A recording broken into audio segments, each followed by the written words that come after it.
Hello and welcome friends. Today we will discuss international relations topic in detail. Now international relations is a part of your general studies paper 2. It carries 50 marks weightage, minimum weightage in mains. Now in today's video we will discuss what exactly should be the approach for international affairs, which books we should refer, what's the relevance of current affairs, and then we will discuss how the study should go on for international relations, and we will discuss all this with mains and prelims questions together. So let's start the video. First, what exactly UPSC want to check via your international relations? Now UPSC wants that you should have enough good understanding of global affairs. Not only that, you should have ability to analyze and interpret the international events which are happening around you. So it covers comprehensive framework. Then comes the next question. So what exactly is the syllabus of UPSC? Now this is what the syllabus of UPSC, what it covers. First, India and its neighborhood, its relation with neighboring countries, then bilateral relation, regional and global grouping, then effect of policies of politics of developed as well as developing countries on India, then Indian diaspora, and then important institutions. Now you may feel that sir, syllabus is quite small. No, it's not like that. Listen carefully. The moment you say it's Indian neighborhood, don't you think that itself means you're supposed to cover India and its neighboring country, means Pakistan, Bangladesh, Afghanistan, Myanmar, Sri Lanka, Nepal, Bhutan. All these things you have to cover, please. Then you have to cover bilateral relations. Now then comes the next question. So what do you mean by bilateral relations? Bilateral relations mean India and any other country, say for example China, or India and its relation with Russia, or India and its relation with United States of America, and so on.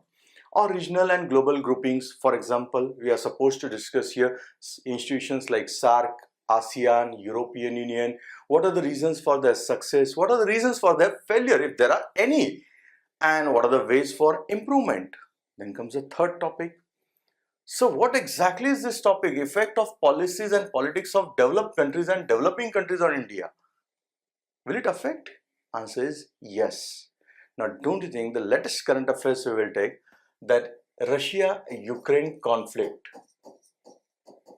don't you think it affects India also? It affects.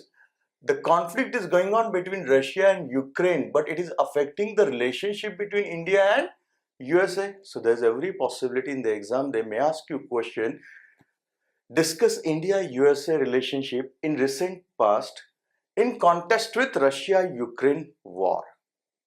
So here you should be aware about all details, basic detail about the issue.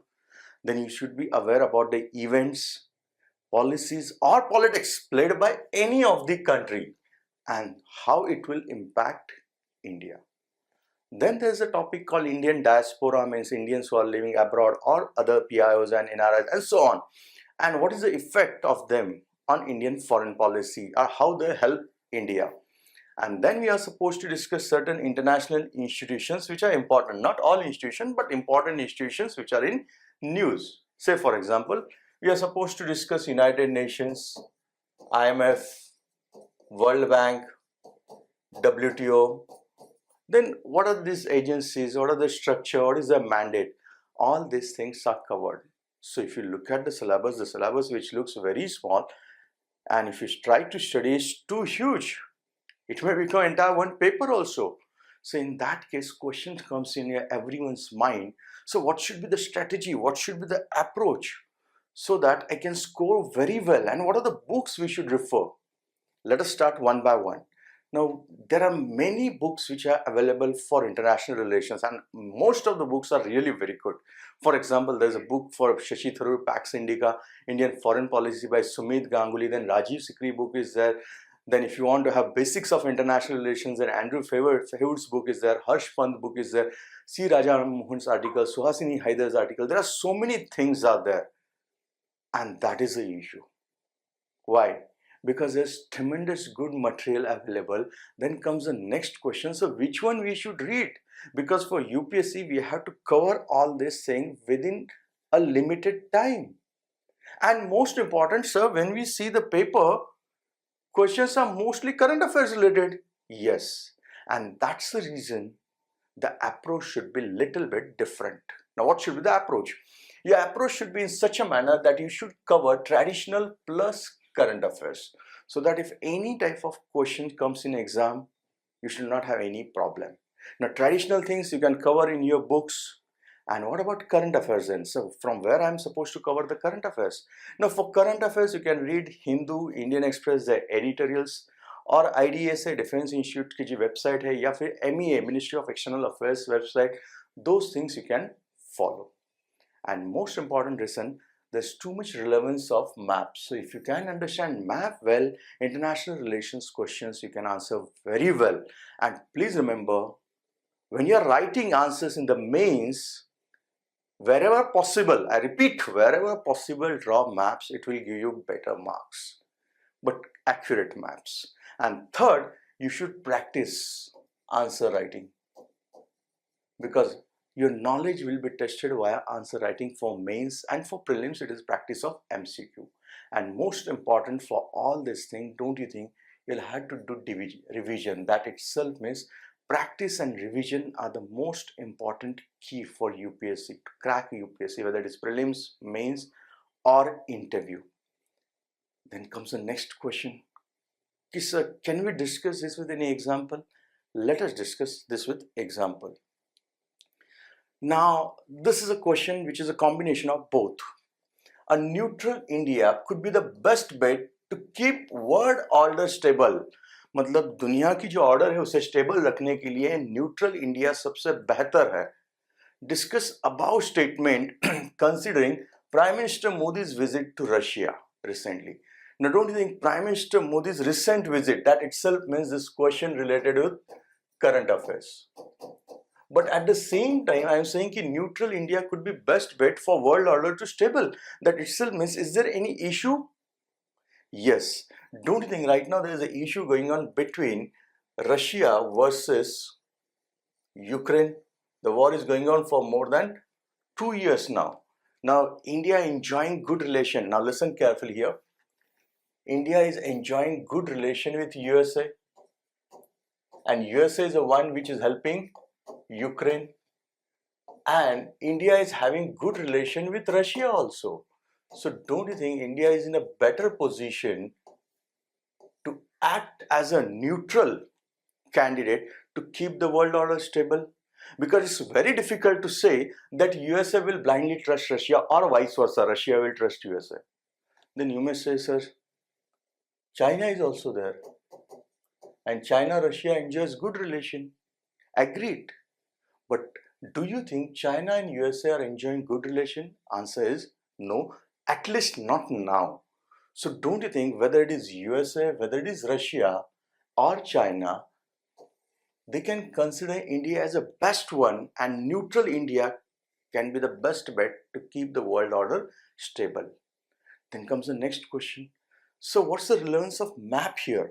Now, if you look at the map, don't you think Ukraine is just bordering to Russia only, and most of the Russia's major cities are on this side, this part? For example, the capital itself, Moscow. So if NATO or NATO expansion is towards the eastward side, that is Finland and all these sides, don't you think it would be a direct threat to Russia? And that's the reason, that is one of the reasons Russia said they have started the war. So if you know that itself means, to answer this question, you have to understand first why there was a conflict between Russia and Ukraine. To understand that, you have to understand NATO. Then you have to understand why NATO was started, what was Second World War, what's the relationship between India, USA and USSR.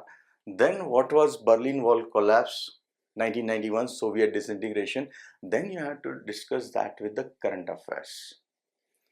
And in this case, if you draw the maps, it will give you better marks. This is one example. Now, second example I can give you. Now, second example is from the prelims point of view. I decided with reference to river Tista, consider following statements. Following statements are given, 3 statements. The source of river Tista is same that of Brahmaputra. Second, river Ranji originates in Sikkim and it is a tributary of river Teesta, tributary means जो एक नदी जो उसे मिलती है, छोटी नदी. Third, river Tista flows in Bay of Bengal on the border of India and Bangladesh. Now, is it possible for you to mug up all things? No.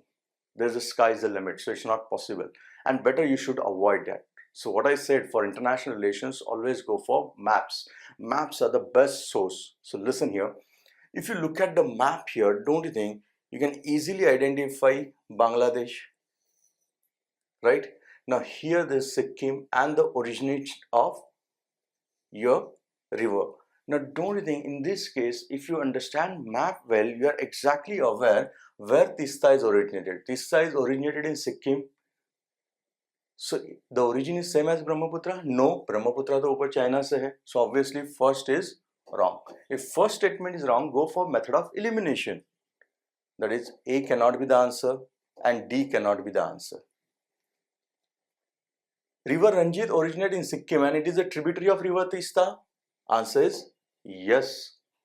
So second statement is right. River Tista flows in Bay of Bengal on the border of India and Bangladesh. क्या India and Bangladesh के border पे flow करता है? Answer is no. River Tista आगे बांग्लादेश में जाता है, वहाँ वो दूसरी नदी को मिलता है, ब्रह्मपुत्रा को. So तीसरा statement तो wrong है. So answer is 2 only. Don't you think I have solved this question by having the knowledge of the maps? And that's the relevance of maps in international relations. So when we cover any international relations models in the class also, we see to it that maximum practice should be there on your writing practice and map-based understanding, and obviously conceptual as well as current blending, which helps you to score very well in examination. I hope this video has solved all your queries about international relations. If you like the video, please like, share and subscribe. Thank you very much.